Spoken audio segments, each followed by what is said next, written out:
So, welcome to episode 5 of 1874 podcast. My guest this week is Aaron Healy. Welcome to the show, Aaron. Thank you very much. Thank you very much for coming on, mate. Thank you. As everybody knows now, he's a name that's on everybody's lips because of what's happened. But we'll get into that later. Just want to say a wee shout out to G4 Claims. Thank you very much for everything you do for the podcast, letting us use the podcast studio. Help me out with everything, the editing and stuff like that. Thanks very much. If you need help with claims and anything like that, just look into the description. I'll leave a link and they'll help you if you need claims handled. I'm going to do a couple of wee shout outs to some people just now and things. First of all, I want to say happy birthday to Sarah, who's on the committee, and wee Muncher. This will probably go out on Friday or something, so it was last weekend, it was their birthday. Happy birthday, guys. Want to welcome 2 new players, Lewis McGee and Ali Miller. Welcome to the club, guys. Hope it's a great season for you. Also, the lotto, £12,700. It's going to be this Saturday, so get your money on it. £1. 4 numbers is all you need to get for £1. You can win yourself £12,700. Season tickets are on sale. We need to try and boost these. So it's £90 for an adult, £45 for concession, and £15 for children. So I think that's a bargain. If you want to come and see this boy play, you'll not get better for your money for that just now, especially the performance you put in at the weekend. So, get out and buy them. Shirt sponsorship is going to come out. So, like Aaron's home and away jersey, you can sponsor. It's £50 a time. I'll be going on the social soon, so you'll be able to see it. And if there's any other players that you wish to sponsor, just want to thank Norman Gas Springs and Lowry Capital, who now became our main sponsors. They sponsor the strips and the tracksuits. You would have seen Aaron doing his modelling for us. Thanks very much for that, by the way, mate. That was really appreciated, because to date twice, and there's a lot of players who are saying, no, I don't want to do it, and blah, blah.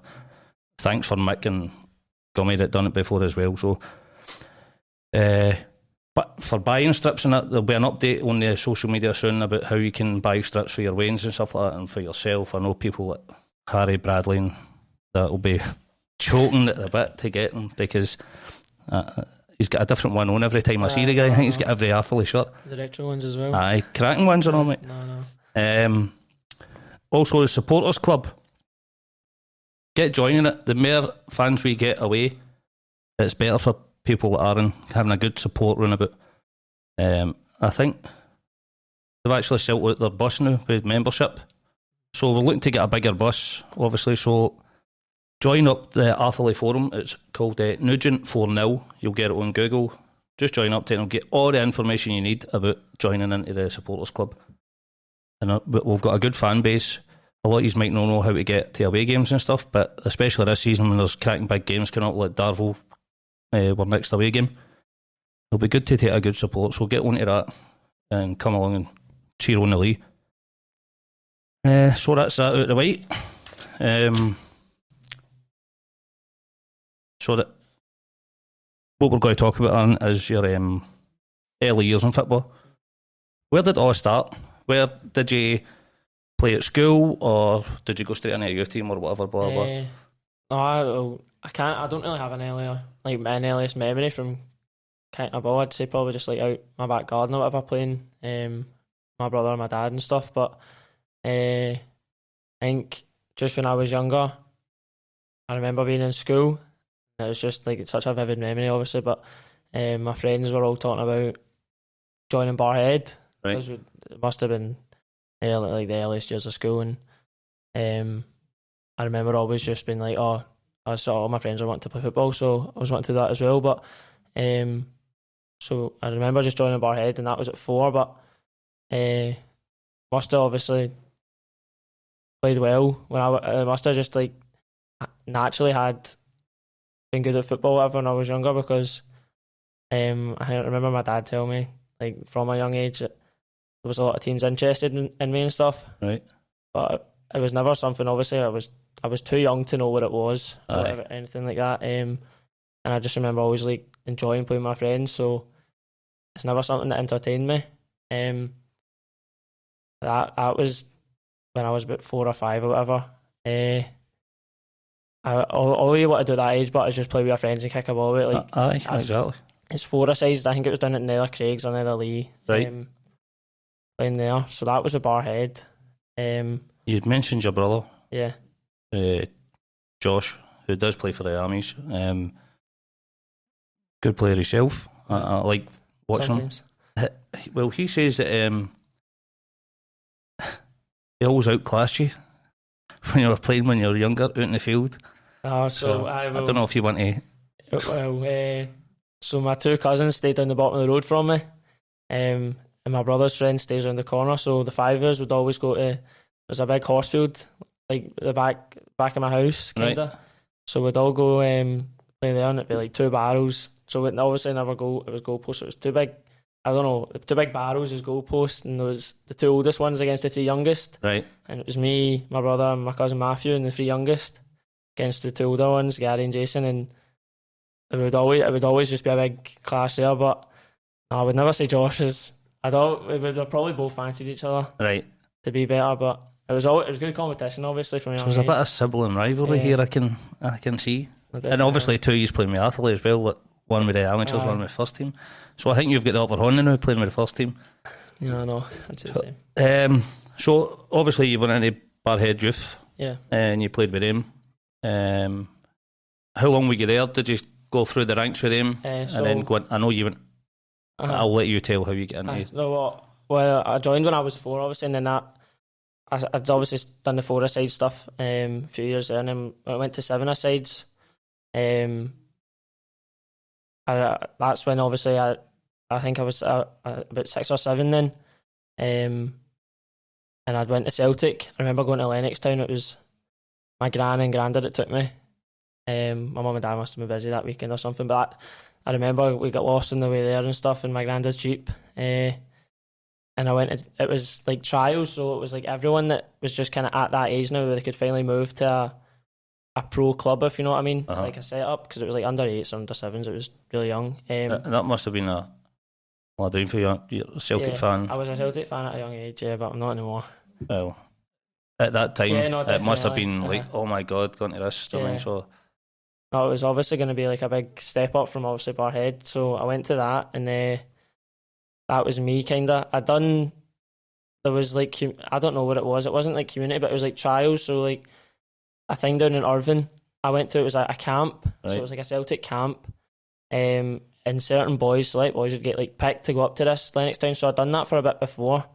That was like on the Friday night, so I trained with Barhead the 2 weeks, twice in the week, and the Friday night I was down in Irvine.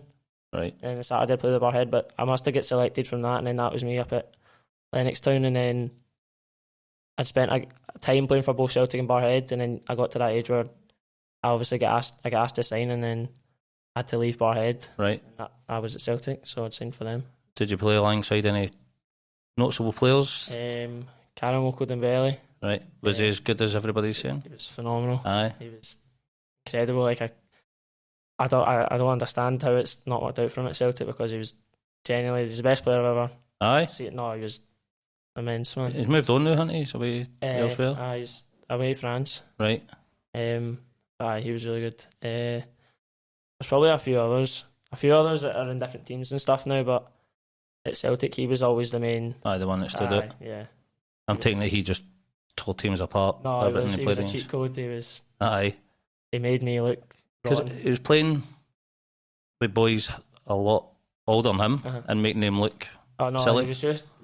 Don't even know how to describe it. Like, he'd been playing with the older groups, and I remember we were playing St Mirren once, and we were 3-0 down, and someone must have called him down and were like, "Come on and help us." Aye. We ended up winning 4-3, and I just remember I was like, we would never have won that game if he wasn't on the team. He was phenomenal.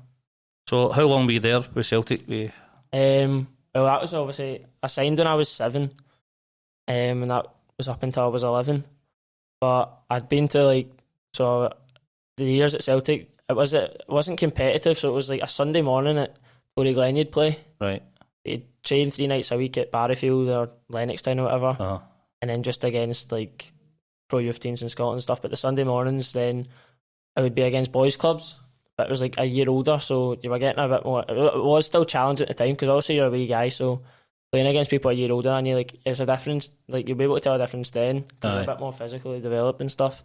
So I done that, and then tournaments and stuff. I went to Holland and Belgium, under 10s and under 9s, with Celtic. That's obviously it's a lot at that age, like a 9-year-old going away to a tournament like that playing against. Good experience going abroad and seeing how if these teams were trained a bit different, technically better. You kind of get that with European teams, how they play the football better, and especially Scottish teams, it's more long ball, carry on and stuff like that. Could you see a difference? No, definitely. You know? I remember we played, our first game was a friendly against Mönchengladbach. Right. And I just remember that it was like so. It was such a weird game to watch. Like I was like, or to even playing as well. I was like, so not used to. Like, I'm just used to playing teams at Sunday in a Tory Glen, and then I'm playing against Borussia Mönchengladbach. I'm just like, I couldn't believe it. And then, we ended up getting to the final. That was at the first tournament went away in Belgium, and we got Schalke in the final. Right. They had like a pure ultra group with them. Aye. So obviously, like a wee 8-year-old me. I've been shitting myself. Like, what's going on here, man? Yeah. A good experience for you, mate. No, it was. So, after that, did you stay at Celtic long, move on to... No, so that was when, I think it was under 11s then, and there was like a head of the academy for under 12s and under, and then he said to my dad, it was like a 6-week notice, like not notice, but like a 6-week period they were giving me. It was like... I never really fully spoke to my dad, like as I've got older, about what actually happened. But I think it was to do with my height. I was really small. Oh, this carry on again. Hi. I was tiny. Obviously not the tallest now, but I was like really small when I was younger. But there was 2 others that were the same height as me, and I remember they both got released before me, like couple of weeks before. So I kind of seen it coming. I was like, right, if they're releasing these 2, and then they've told me I've got 6 weeks to grow. I know. And just get bigger studs for your boots. I know. It was ridiculous. And there's that horrible thing, like you're not big enough to play. Can you imagine somebody said that to Messi when he was young? No. And it's because he's not the biggest, especially when he first came through. It's just Scottish football. I hate it, mate. I know. But obviously, so you've had your 6 weeks. You didn't grow, obviously. No, I didn't. Who did you move on to then? So I remember I went to, I think I was just back at Barhead training, and I remember going away for the weekend with my dad and stuff, and finding out my two friends that get released as well at the same time. They were both at St Mirren, because they'd also got released before me, so they were training with St Mirren and stuff. And then I'd had loads of teams, like they obviously like found out that I'd been released, so I remember Rangers phoned up that weekend, the scout for my dad, and said if I wanted to go train there. But I was just like, I'll go to St Mirren to see how that is first. So I went to the St Mirren, and I think I went to a couple of training sessions, and they were just wanting to sign me. So I was like, I'll do that as well, because it was easier for me. Like I've been used to going to Lennoxtown, which is so much further away and stuff. Aye. And St Mirren was just down the road, and I was like, it's handy as well, and it was a good club. I think you maybe get a better chance with them than like Celtic and Rangers and stuff. Definitely. So, did you stick around long at St Mirren? 5 years I was at St Mirren. Say about 12 till 17. Right. I went up to under 18s. It would have been, because it went from under 16s to 18s. Obviously as I got older, but I think they've done away with under 17s. So, did you play with anybody there at a level that's made it or anything? Any noticeable names? Paul Hare, he's halfway now. I didn't know he was in the same team. No, me and Paul were in the same team at St Mirren. Aidan Green, who used to be with the under 20s, right, was there as well. I don't think there was anyone that was in my team who's been brilliant. There's a boy, Fraser's, one of the boys that get released from me at Celtic. He's still in the first team now. Right. He's just kind of in the fringe of going up to the first team. But there's a few There's a few that they're all just kind of kicking about the junior scene or Right. not playing anymore as well. At least they're still playing that. No, no. It was a good team we had as well. Did you win anything with him?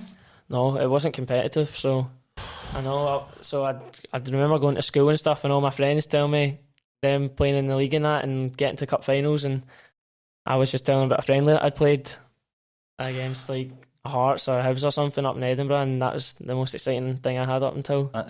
I know. What's the point yet? There was no competitiveness at all. It was brutal. What is it achieving? I know. I mean, it's, as you say, your pals are all winning trophies and building a winning mentality. You're going and play friendlies. A friendly, you're no. Who's getting 100% really? I know. If they know they're not winning anything at the end of it. I mean, it's quite sad to think that's what we're doing at youth level. Mm-hmm. And I know I said this in another podcast. I can't remember who it was, and it was to do with the school football. They basically chuck school football now, and you don't get it. Or at the time, they were doing things like if one team was 5-0 up at half time, they were resetting the scores for the second half, and that like, everybody's a winner. Aye. I don't know what that's like nowadays. My primary school, we won the Scottish Cup in my primary school. Right. That was St John's in Barhead. Cool. I loved school football because that was the only competitiveness I got. Aye. So I remember, other than that, my high school team wasn't very great. Well, that's what high school did you go to? St Luke's. Right. So that's why you play football. No, definitely. You play to win. You want to win trophies and medals, so you look back at the end of your career and go, that was alright. I remember that night, it was good. You don't look back and go, oh, do you remember that friendly we played at Tynecastle? Do you know what I mean? That's, as I spoke to your brother, he gave me quite a bit of info on you as well when he was saying Derry were interested at one point. Yeah, that was after St Mirren, so I was back at. I got released. Well, I didn't get released from St Mirren, but I wasn't playing at under 18s. So because it was the jump from 16s to 18s, there was boys that were a year older, so they were all playing every week. And I remember sometimes I wouldn't even make the squad, and I was like, right, this isn't what I want to be doing. Like I'm 17 now. I kind of need to be playing football. And I remember one time I didn't get in the squad, and I was like, I've had enough. So not long before it, I tried to leave as well, but the coaches had convinced my dad. Where do you stay? Yeah, and I remember my dad kind of always he was never big, like he'd never put a lot of pressure on me, which was like really good for me because if he did, I think my football career would have went completely different. But I feel like I listened to kind of his advice a lot, so he was telling me not to leave, so I didn't, and I stayed out.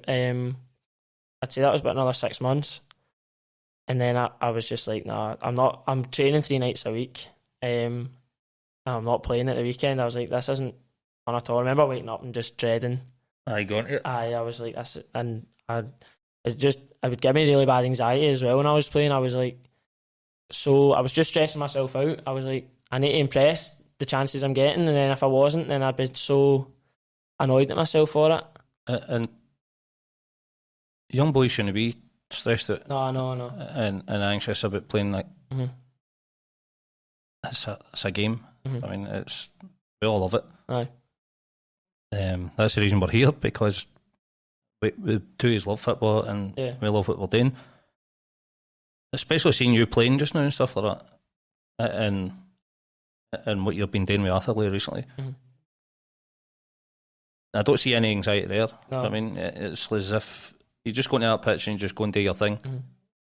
You shouldn't be waking up in the morning being anxious or going to play football. No, you're just one person. How many other boys are like that? Do you know what I mean? Getting into football. Why is that? Why is that happening? Do you know what I mean?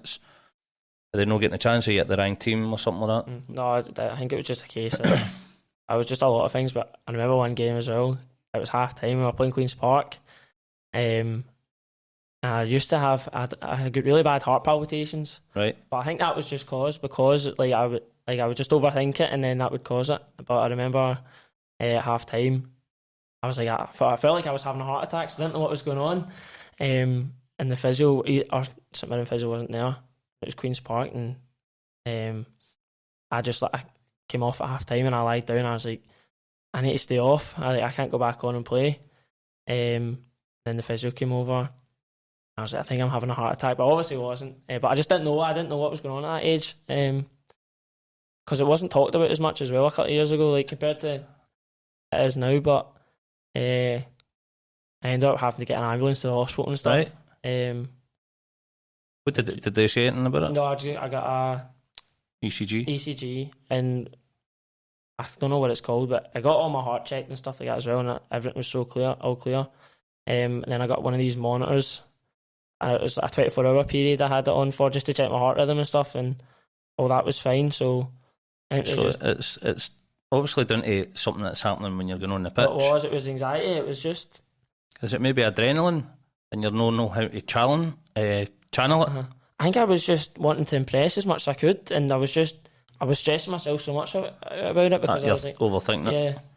Yeah, I was just like, I can't not play well here. If I don't play well here, then I'm going to disappoint.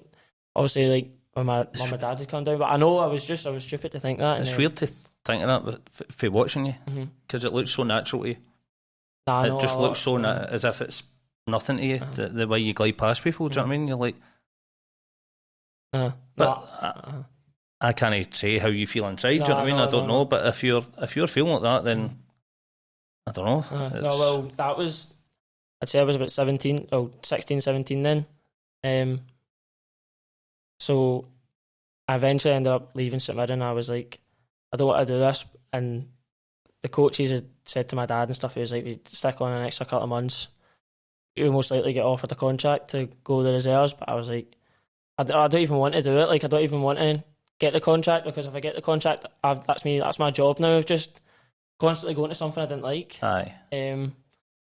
So I left and went back to Barhead. I'd done a couple of months there, and we'd done really well, and that's when kind of COVID started coming out, so it got to 2020. I remember we'd won like 12 games in a row, and we were in 2 semi-finals. Right. And then that summer, it was 2020, the summer I went to Ireland, and my dad got a phone call about a scout or something from Derry, and wanting to come and have a look at me, whatever. I think I might have got asked to go to training or something that week when I was over in Ireland, but I couldn't have done it. I didn't have boots or anything like that over with me. And then, so I went back after the holidays. My dad just got told there was going to be someone watching my games at the start of the season, just kind of monitoring it. And then September, I think, I got phoned, said I wanted to go over and do a camp, or not a camp, like I think it was just training with the first team, the October week.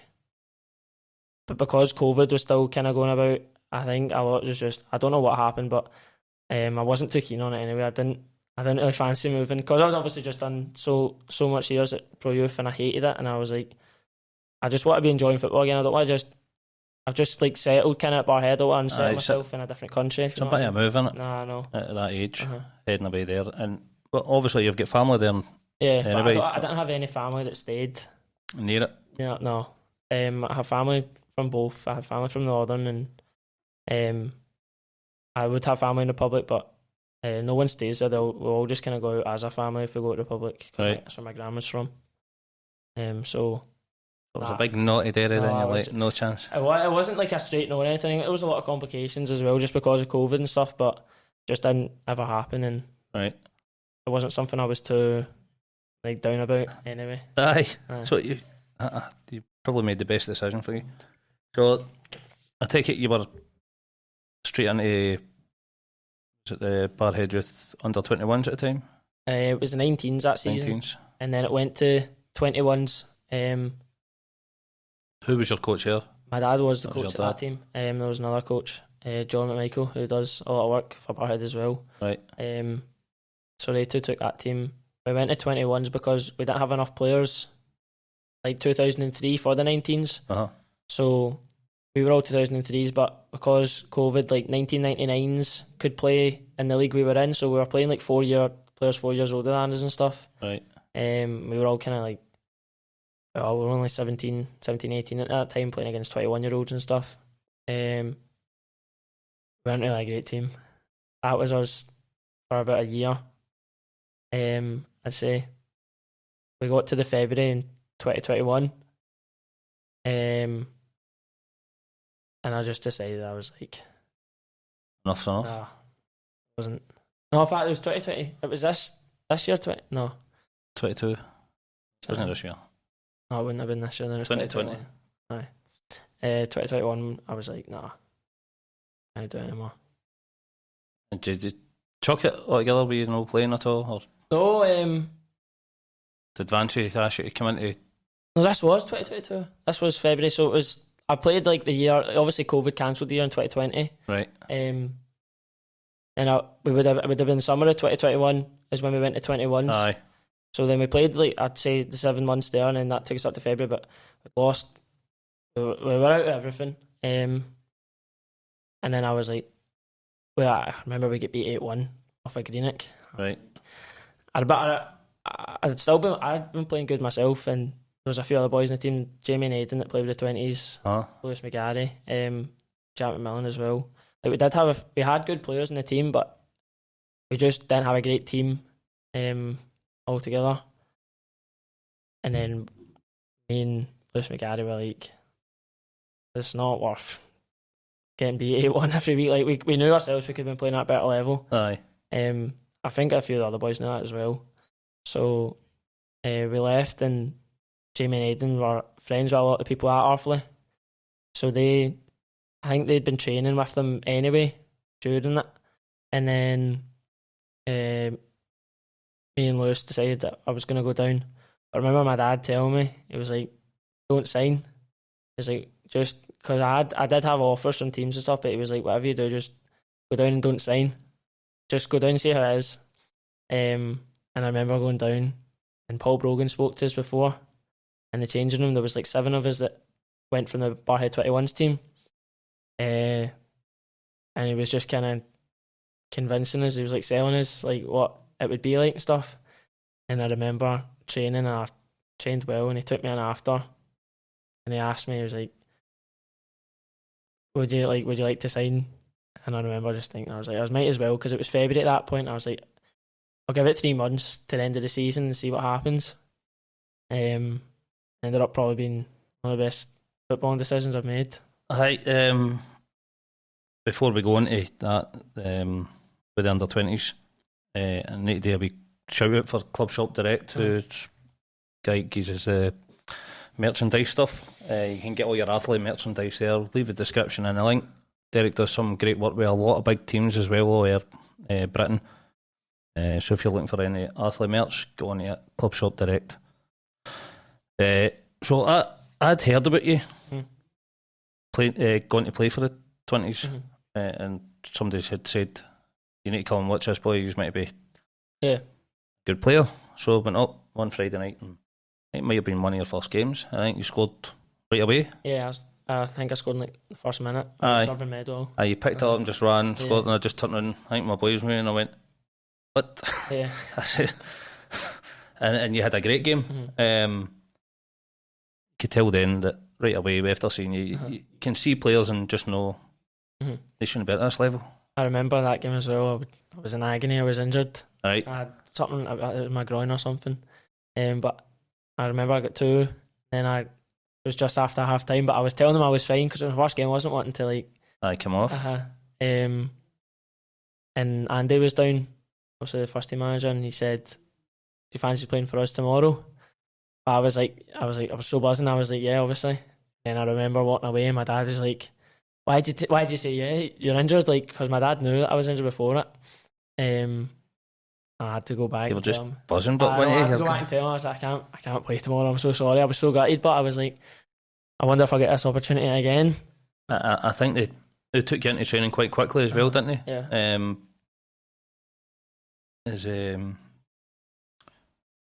I knew you were playing Friday nights and you were playing on a Saturday eventually for the first team. How did that feel doing that? Did you feel alright doing a Friday and a Saturday? As if you were just playing football and you're doing something you love? The first team, I remember, I'd always go on a Saturday, and the first thing they'd ask me was, were you playing last night? And I'd be like, yeah, and then they'd be like, how long did you get? I said 90 minutes, so they'll be like, they'll be raging. Aye. Be like, what are you doing that? Like, you're a first team player now. Obviously I wasn't, but I was. Aye, because you hadn't signed up no, properly. I was in the 20s to the end of the season. That's what I wanted to do, because I remember there was 2 cups that we were still in. Aye. and I wanted to do that because first team obviously had the league and stuff, but I hadn't really kept an eye on what it was like before I joined. Uh-huh. But no, I like playing the Friday and Saturday, so it was. I think at your age and your fitness, you stroll through it. Do you know what I mean? Obviously, the level first team were playing at last season is a bit different for this season. Now, So, no disrespect to any of the teams that we're playing against, but there is a bit of a step up. So, when you went into the first team, did you slot in all right? Did you integrate well? Did you find it tough? The first game I played, or was Bonnyrig. You were on the bench that game. I was actually talking to Palmer and Blakey about that last night, because Fancy had said, still can't believe that we didn't beat them that day. And I says, that's because Aaron Healy was on the bench and they didn't bring him on. They brought Paul O'Hare on, gave him a chance. I says, Palmer, I says, well, there you go. Hindsight, who knows what would have happened, I don't think it probably wasn't fair on them as well, because I think they'd only seen me one training session, so I wasn't really expecting to go on, but I was like, at the same time, like, what's the point of calling me up? I don't want to just go up to be like a number. I wanted to obviously go and try and make a difference. I think because it was such a big game and they really hadn't seen you, maybe that's what Andy's thinking was at the time. I understood obviously why I didn't come on at the time, but I was pretty angry after a big game. It would have been excellent. But I obviously we hadn't really seen the fans didn't really know you at that time. No, because I just joined. I think that was my second week with under 20s. Because you weren't there long, but before you get put in, wasn't it? No, it was actually my second training session. I was training with the first team, right? And then that was the weekend Andy told me to come up and play that I couldn't. You talked to some of your teammates when you first signed and stuff like that, and then training, and they were just like, "Boy's wild, man. They can't get a ball and stuff like that." So, but that will obviously make their game better. Defending if they're coming up against that all the time. So, I mean, it can only be good for us. But you done well with the 20s. You end up going. We made the Scottish semis. That was the only game we get beat, and we won the West of Scotland. Who was that you played again? The Beith, wasn't it? That was at the end of the season there, wasn't it? That was May. Aye. Or maybe no, it was June. It was the very start of June. Right.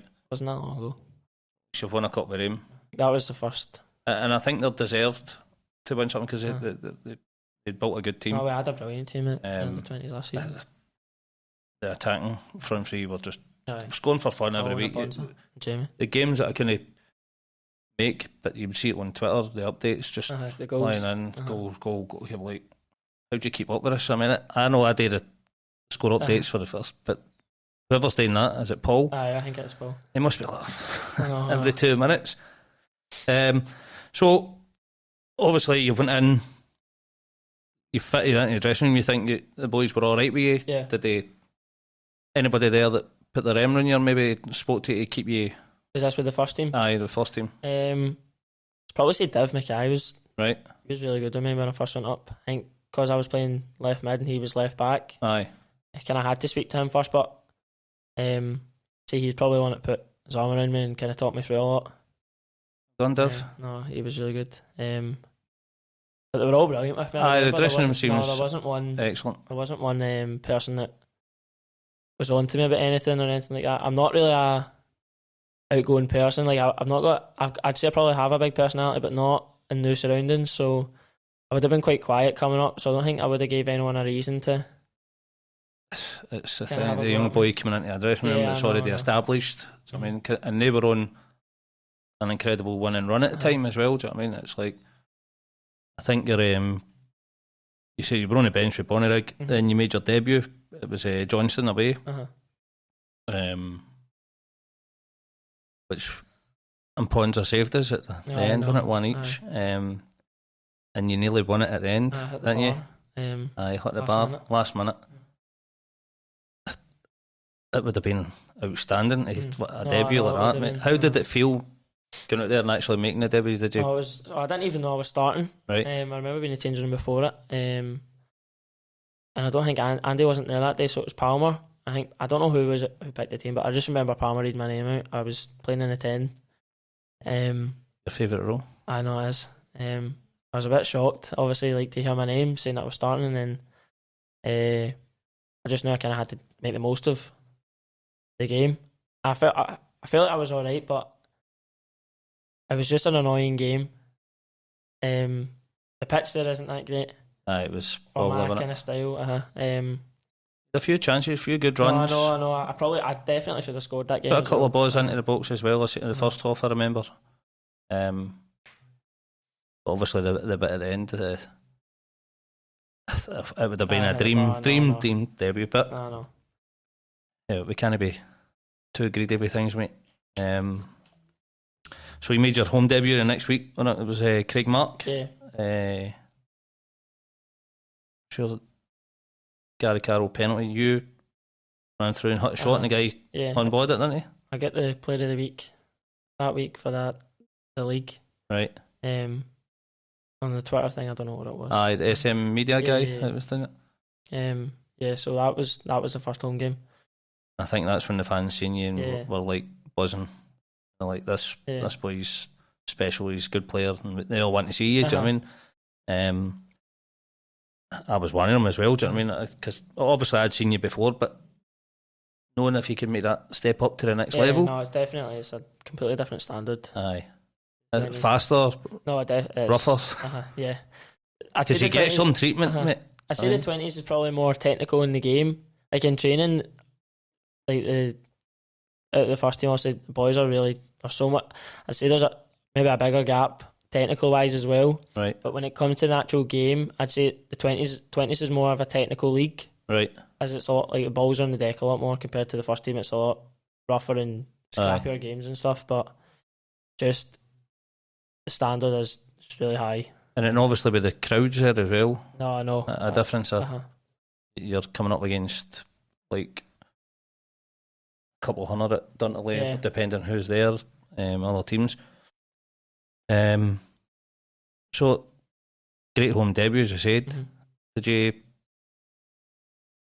think then, I'm going to do something with this team, I'm going to stay and I'm going to enjoy it here? And I wasn't thinking too deep about it. I was like, I just wanted to keep playing the way I was playing, obviously, because I feel like confidence is like big for me when I'm playing football. So if I've got confidence, then I'll play well. Or if I think belief is a big thing as well. Like, so I was like, I'll just kind of keep doing what I was doing at the end of the season. But I wasn't planning on like, this is me. Like I want to be the first team next season. I think I was just more focused with the 20s and trying to win something with them. And then I was like, I'll just see what happens. So that obviously took us to the end of the season. There's first goal. Rutherglen in the cup. Didn't see that game. I wasn't there. How was that? Getting your first goal? Getting the mark in it. I was buzzing. I think because obviously I went a few games before it without scoring. Tam put it on a plate for me basically. It was a 5 that night. 5 now, yeah. Might get 2 as well. Obviously that was a young team we put out that night as well, I'm sure. And I think it was one of the games that had been called off a few times and stuff. It was, and then even on the day, the weather was pretty rubbish, so they would have been gone off as well. So you've got your first game, first goal, everything gone well. And then your first league goal came Rossville. And I think that was the actual day we signed, like, to say that you were going to progress into the first team as well. So you went out and scored that day. 2-1 we won. There's a cracking picture of that day. It's the wee guys all looking up at you after you're celebrating going away, and they had the Barhead Youth. And for me, being the photographer, I was like, it's a dream we'll try to do with Barhead Youth and go, right, well, here's the boy doing it. He's just come through everything. From Barhead. The Navy boys are just looking, going, I want to do that. So it was excellent the way it all worked out. So I can't remember, what was the score in that Rossville game? Was it 2-1? 2-1. Yeah. Try to think of that. I can't even remember the goals. Who scored it? Was it Dale? Can't remember who scored the first one, to be honest. So after that, we went in a run, obviously still winning. Then it came to the big game, Mabel. Yeah, I was on the bench for that as well. Aye, so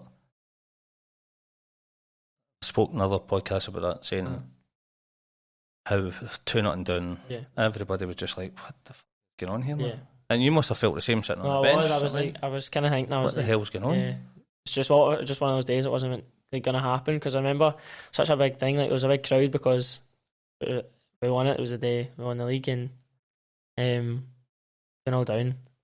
It's like it's game over. Aye, it was horrible. But you came on. It wasn't obviously one of I didn't really do. Aye, but you came on 54th minute, and within 9 minutes, all 3-2 up. So, as you say, you don't think you done not definitely anything in it, but it's just like maybe the change of setup and stuff. What a night that was, man. See that roar when that third goal went in, man. But it just got stoked up just before that. I think it went to 2-1 or 2 each, and the keeper cleaned you out, man. No, he need me. And you're like, how did they not see it? It was like, the ref probably did see it. I don't think the ref saw it. I was right at the side, like, right in line with it, and there were a couple of fans next to me, and they were, you know, the way they shout at the ref and that there. But I think he was the only person in the stadium that didn't see it at the time. Probably. But fair play, you get up and get on with it, mate, as you did, because as I said earlier, you take a lot of rough treatment. Do you know what I mean? I've got a photo of you up at Socky this season. There's three of them around me, and I'm in there. Aye. It gets to a point that they're just, let's just hurt them now. There's a photo from the weekend as well when I'm lying down. Aye. And that was the boy clogged you right through you, didn't he? But there was one, the right back, that he gave a torrid time. He does get you. He should have booked him in the first half for one he done on you. And you get away with it. But this one, he's clipped you, but you've kept running and you failed. Yeah. I was going to stay on my feet, but I remember Gary Carroll, because also we were down to 9 men, so he was screaming at me to go down when I had the chance. So their fans were giving you pelters for that. I think they were happy. Do you know what? They would date in the same situation. No, I know, do you know what I mean? It is what it is. So that night as well, Scooby was saving the last one. We've got it back to 3-2 and then last 2 minutes or something, and they get a penalty. You must have been like, what is going on? But fair play to the big man. I mean, he saved us that day as well. Aye. How did it feel winning the league there? And did you feel part of it because you've come in? I think I would have felt it as much as the players who'd been there the full season. But I definitely felt as if, because you contributed. I mean, you've done your bit. I didn't feel like it was like it wouldn't have been as big for me as it was for everyone else. I understand how big it was for the club as well, but because I was only obviously there a couple of months, it was still big for me because it was the first thing I'd won in football. Right. But no, it was just a good time. That was fantastic, for everyone, and watching the celebrations after it, especially that third goal, and everybody's all in that corner, and you see grown men greeting and stuff in the crowd, and all that, you're like, what's going on? And then went on to be Invincibles, obviously. You missed that game, did you? No, I was there. Were you at Muirkirk? No, I was. Was it not Lugar? The 8-0 game at home? Muirkirk was the last game of the season. I don't think you were there away, were you? I was. Gary Carroll scored the 2, Tam McGuigan sent off. Were you playing it? Yeah, but I was on the bench because we had a cup game of the 20s. So it was. I only got on like last 20 minutes or whatever. And doing that, fantastic. Gone Invincible.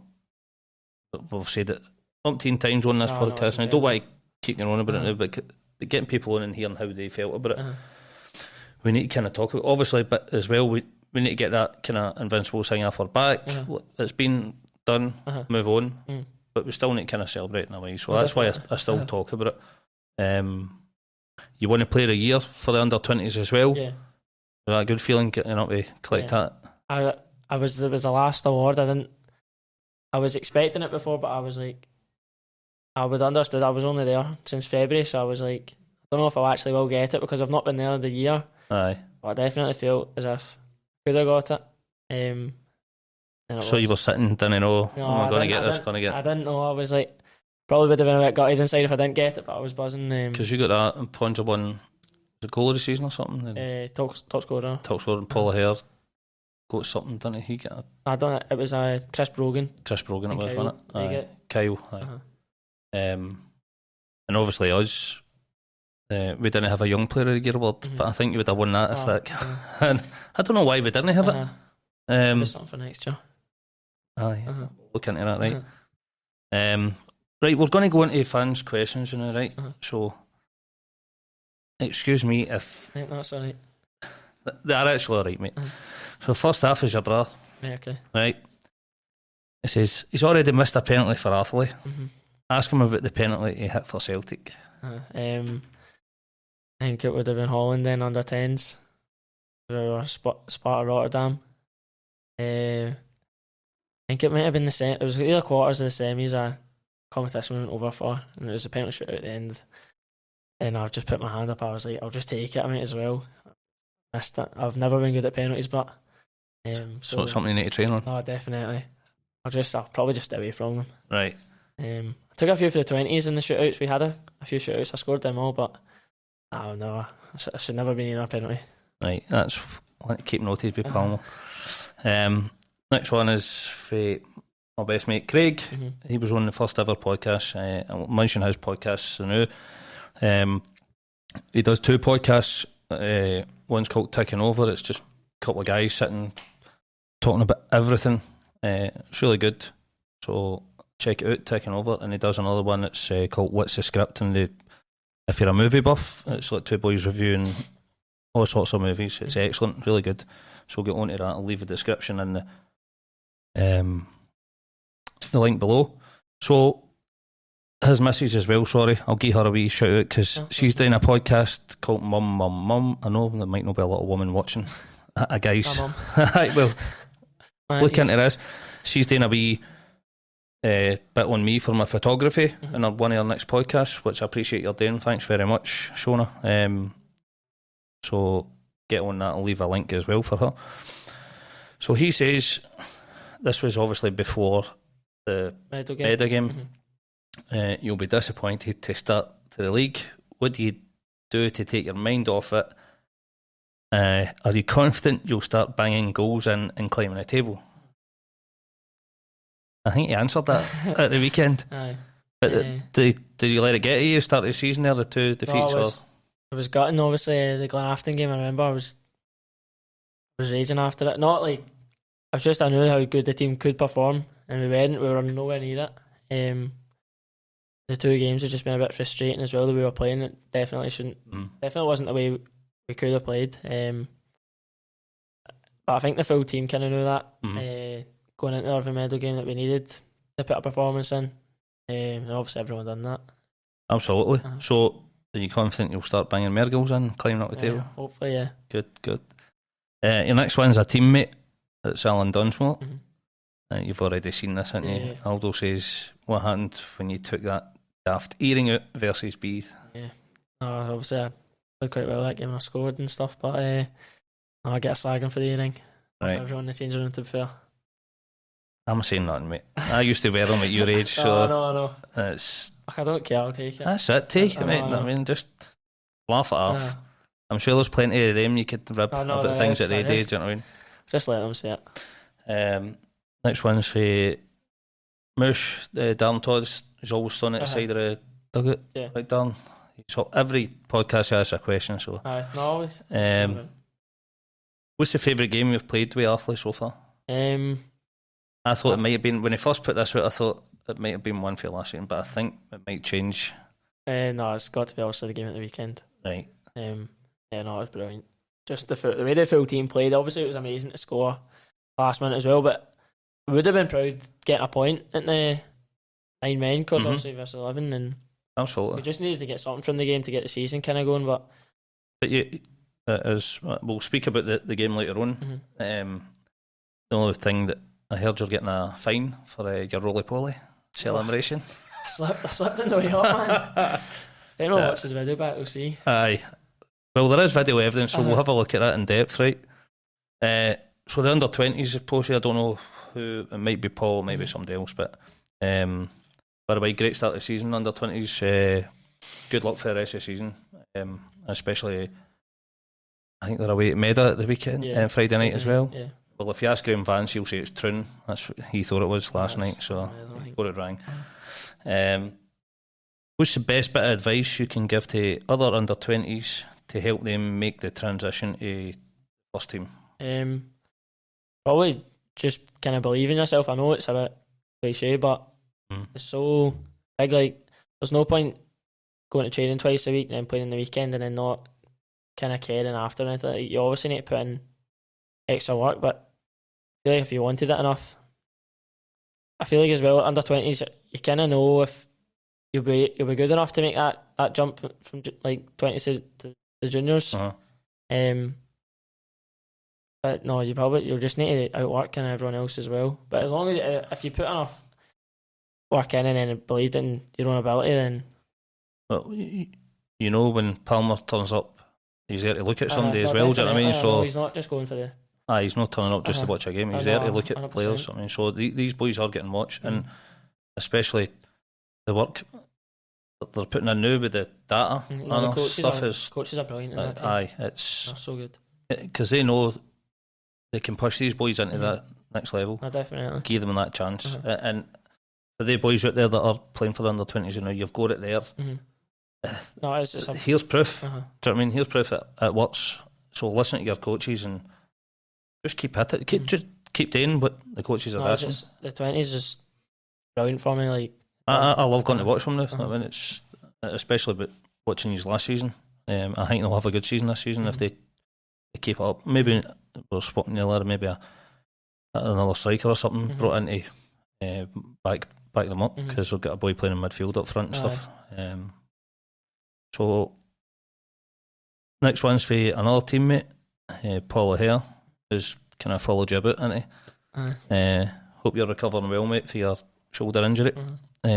Who's the chillest guy in the team? It's just a daft question for Paul, man. I thought it would be. I'll just say him if it makes him feel good, but there you go. Maybe that's what he was looking for, mate. No, probably. So next one's for Joe McEwen. Who's the best coach you have seen? Seen or does he mean like played under? I'm guessing. That's what I thought. Who's the best coach you played under? Maybe. Probably Vancey. Right. I think my dad will probably be a bit raging that I've not said him, but right. We can edit it out if you want. No, that's alright. No, I couldn't say my dad. My dad was good man management, obviously with me.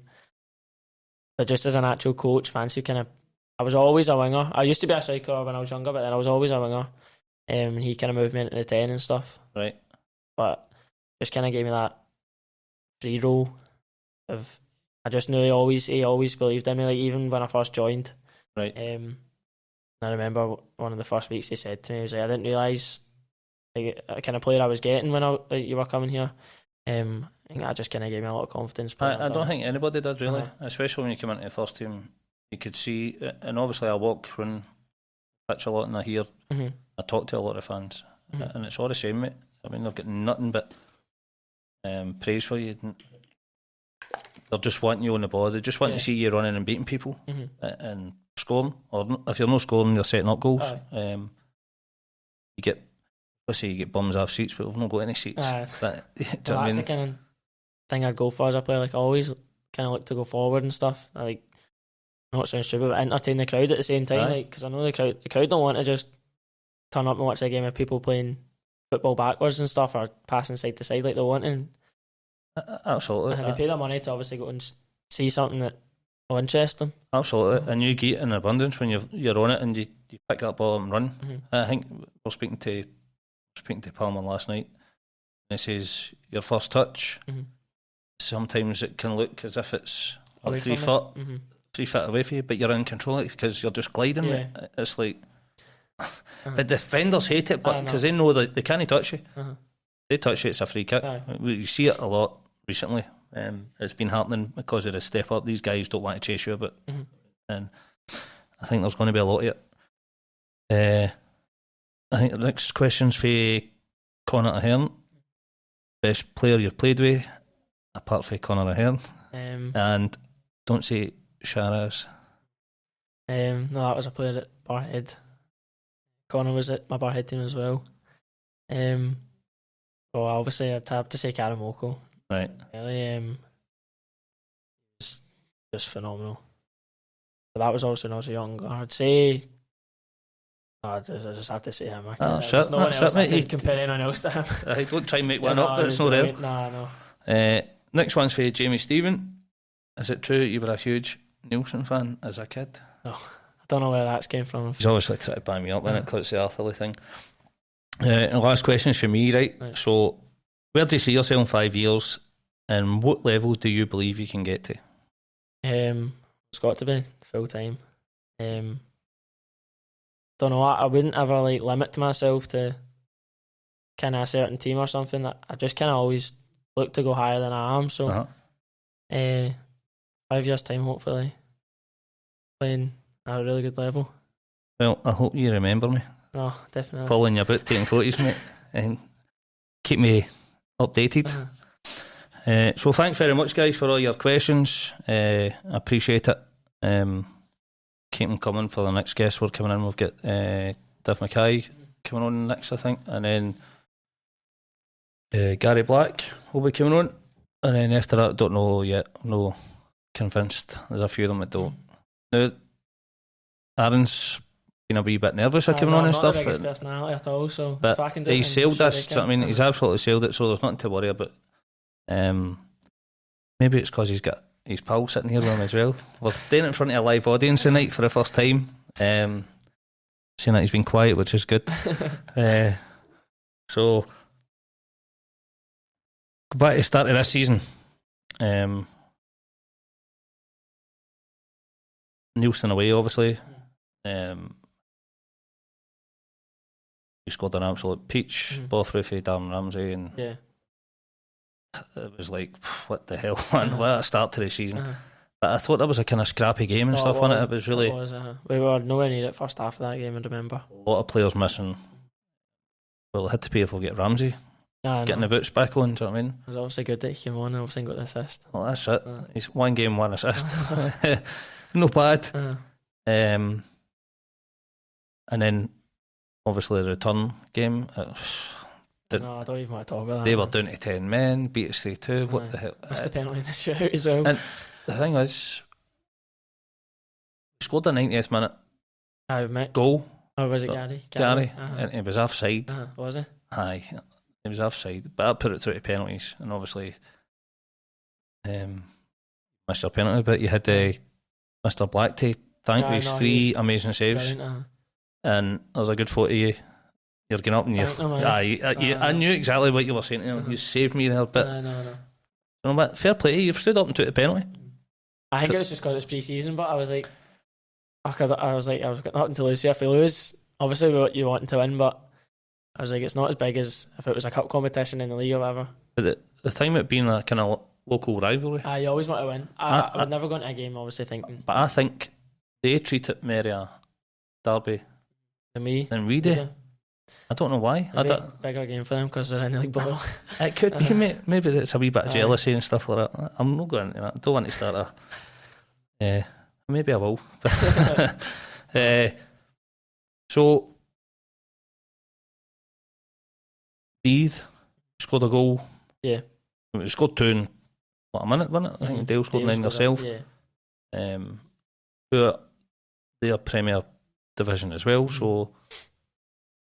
For what I seen in that game, I was like, with players again. Yeah. I don't know if they were at full strength or whatever, but you kind of fancy playing against them again. Do you know what I mean? Yeah. Got your goal that night, passed your driving test that day, so it was a great day on for you. Yeah. And you're talking. Obviously, we've spoken before about this with the driving test, and it's was it 6 times? Yeah, I failed 5 times before it. Yeah. So. But at least you go there, mate. That's what I said to you. I don't drive. I've got a mental block about it. But you were saying about the anxiety there as well. Do you know what I mean? Yeah. To perform. So you had it at the football, Yeah. the level to perform. Then when you're coming to do your training test, it's Yeah. to perform. So there's obviously a wee bit of something there. Yeah. I'd say since obviously that was 17, but it's calmed down so much now. Like I just kind of know how to get rid of it. Obviously, it'll never fully go away, but like see things as even just playing in front of a crowd. Like years ago, that would have scared me. Need to shut your brakes. Yeah, but I don't even think I like it. So it's helping. No, definitely. I don't feel any anxiousness at all playing. Maybe the more you're doing it, the more you're getting in front of the crowd, and the more you're hearing people talk about you and stuff. I think it's just enjoying it as well. Like, Aye. I think if I'm enjoying my football, then I don't. Aye. Well, before we go further, I'm going to shout out to Time to Tackle. You've probably seen before. Yeah. It's Aaron and Siobhan who did the thing. If you want to go and play football, have a chat with these guys. If you're suffering for any mental health issues, these guys will help you. They're accredited by UEFA and stuff now. The guys doing brilliant. It's an amazing thing to do. They play on a Wednesday night, Paul Shaw's, and a Friday down at your old haunt, St Mirren.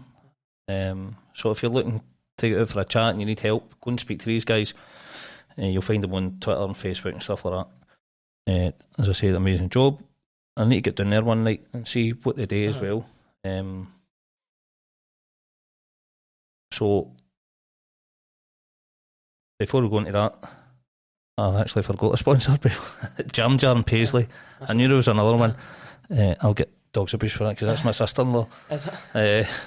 So go to Jam Jar, get your best grub in Paisley. Absolutely amazing. It's in the shuttle suite. Have you been? Yeah, I've been a few times. Aye. It's amazing. That is. Well, there you go. Heard it for the young man. There's not a stick on him, so no, it's brilliant. He must be getting in and drinking water and having a chip or two. Aye. But the portions are amazing. Aye. Small place, big taste. That's what they say about the place. I really like it. So same again. Link will be in the description. Description will be in the link. Mm-hmm. Keep mixing it up. Nope. Perfect. So the St Mirren game you missed when they brought their under 8s to place or something. I think it was. Honestly, this.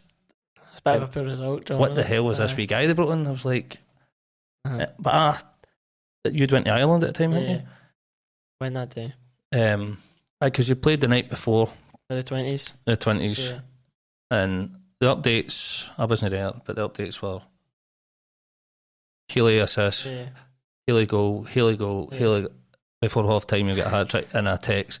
Get him off now before he gets injured. I remember hitting a pass and I remember my knee going and I was like, if I'm injured here, then. So I've only got myself to blame, obviously, but the week away done me well because I kind of gave myself time to recover. Did you, when you seen the St Mirren game, did you feel you would have liked to have played in that? Maybe definitely, I would have liked to. Maybe show them. It was never a case, but I feel like I always kind of.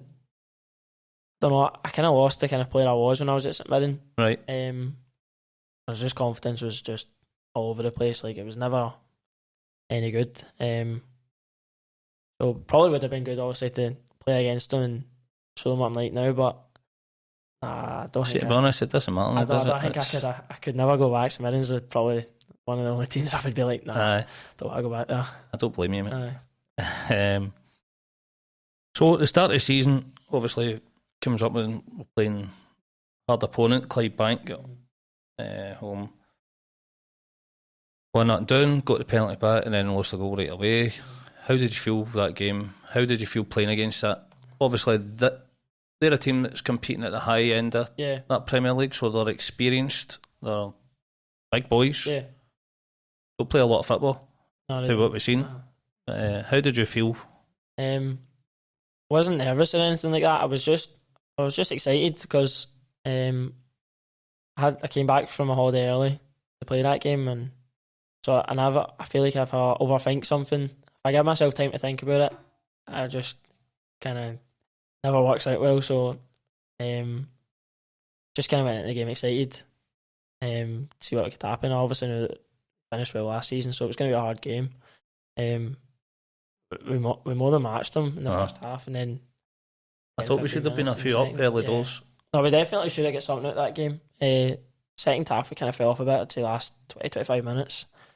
It's that level in it. They get the chance to score. Yeah, it'd be kind of clinical. Bit of bullying going on in that game for you and that big Niven. You shoved him on his arse after 10 minutes. A guy that's like 6 foot fucking 9 or something that size him, and he's getting down like a ton of bricks. Just probably the smallest guy on the pitch, and he got his aim back and he didn't. He slapped you in the second half. Running by me, aye. As you said, we should have got something out of it, but move on for that. Glenafton, right, we're going to go here. Right, we need to go there.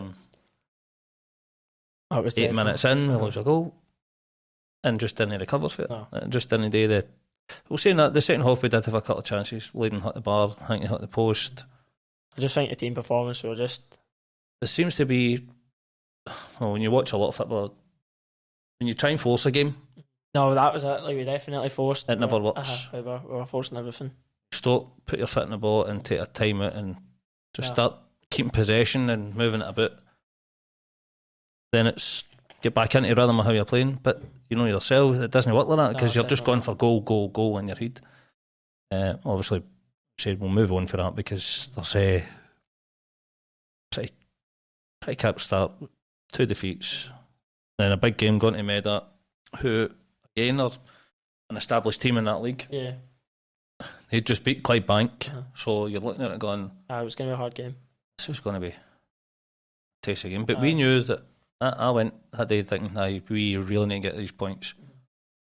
After the first 5 minutes, I could tell yous were up for it. Was that what it was like in the dressing room? It was. I said to my pal the night before, I was like, because they all come and watch all my games, and I was like, this is the most confident I felt going into a game that will come away with something. Just the start we had, I think it was just our energy levels were. We just that full week we had spoke on Monday about kind of way of playing and stuff, changing it up because I think we needed it, and it suited us so well. Like the way we played on Saturday is probably one of the best performances since I've been. I'm maybe claiming a wee bit of help on this because you were doing your photo shoots and a wee bit of pep talks, telling you had goals in the boots and everything. You've been out and performed, mate. Appreciate all that stuff. It's here. I'll keep doing it. I'll keep doing it to anybody, any of the players that are there. They need to hear stuff. I mean, because I know it can be tough at times. I mean, and obviously if your confidence is low, you know. I mean, it's just believe in yourselves. These are a good team, good players. I've got a lot of good players. Like training as well. I feel most of the time a lot of them are. You just play football. You just want to play football, doing the deck and play, and that's what he's done against Meda. So obviously you go down to 10, and it's tough in that heat. I mean, that was brutal. Violent that day. Do you know what I mean? You had a couple of good chances in the first half. Should have went in. 2, 3. I think you had 3 shots in the first half, but your usual picking it up a bit through the middle, causing them all sorts. Then we go down to 9. Kyle was on the pitch for about a minute or 2. A minute. Sent off. I'll not say any more about it. I've spoke to him already about it. I don't know. After watching it back, we'll not say more. So at 9 men, what did you think? Honestly, I'm going to be honest. I never thought we were out of it, but just because of the way we've been playing, I'll be honest. I didn't think we were going to win as well, but I remember Mick shouting over to me. It was like 15 to go. He was like, "We'll have one chance before it's over." And obviously that came. The play by, I think Mick wins a header and it bounces in the middle. Phenomenal, man. And Dale just does this touch by this guy, and then his first thought is he knows where you are, right at the top, at Lionsgate. And were you confident then, getting into the box with it?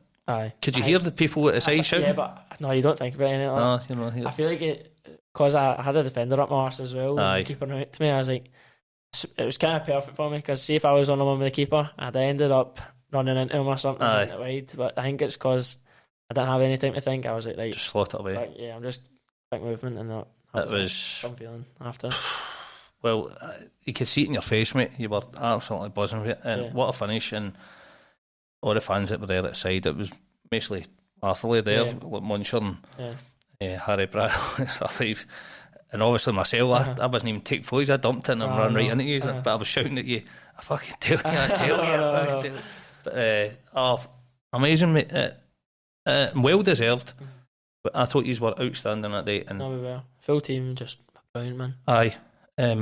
Especially when you go down to 9, it's tough, that heat, as we said. But did they cause us anything?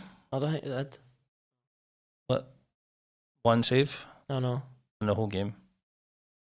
So does that give you hope for the next couple of games? It has to, obviously. Like, there's no point going away to Irvine Meadow and beating them with 9 men and then saying, that's it. Like, we've not done anything yet. We've got 3 points from 3 games, so it's still not obviously the start we want to go at the season, but it's only going to give us more confidence now knowing that we put in a performance like that. We can go and we could beat anyone in that league. Well, look at the results now so far. It's proven that anybody can, because they've took 3 off a Light Bank.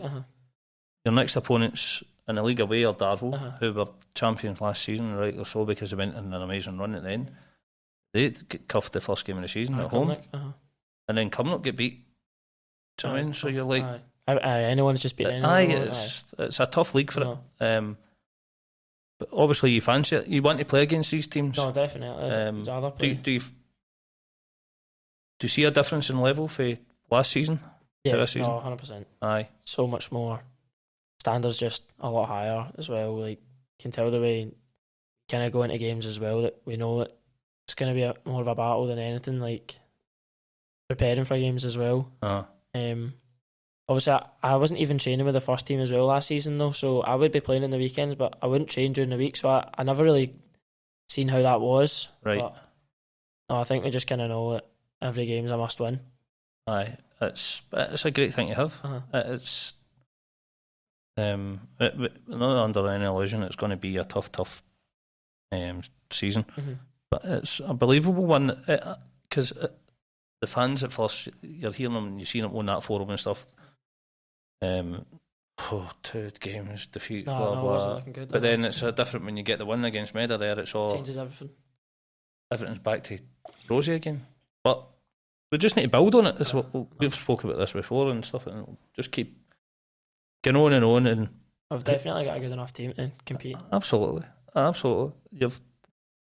we're playing games just now with probably boys that haven't been through a full pre-season and stuff, and still get players to come back. Yeah. Do you know what I mean? Like the top goal scorer for last season. I get it. Do you know what I mean? It's like the competition for places just now is off. No, it's good. It's good. No, it is definitely. So I think it's a good season. Hopefully, I think that might be us, mate. The only last thing is who would you like to see come on the podcast? Whose story for the team would you like to hear? I don't know, probably who would do the best. Obviously Gary Black. He'll be good when he comes on. Div as well. There's not probably one that, say maybe Mick, right? Because he obviously was at Arthurly before. Or Hedgeworth and stuff as well. He has to say, because I think I wouldn't say it'd be similar to mine, but I just also want to learn more about how he came from Arthurly 21s and ended up very similar, mate. With the modelling and all that as well. He didn't get as much belters as me for that. Do you know what? These are the things that clubs are doing nowadays. So we need to be doing it. Do you know what I mean? I've got no problem with it. But you're a dream for me that you'll say aye. So I'll go to him. Aye. Something to do. I've asked other players and I don't want to. But hey ho, do you know what? So thank you very much for coming on, mate. I appreciate it. You've been a great guest. You've been open and honest about everything. Good to hear your background. I wish you all the best for the rest of the season, mate. Thank you very much. Thank you very much. Thank you. Cheers. Thank you.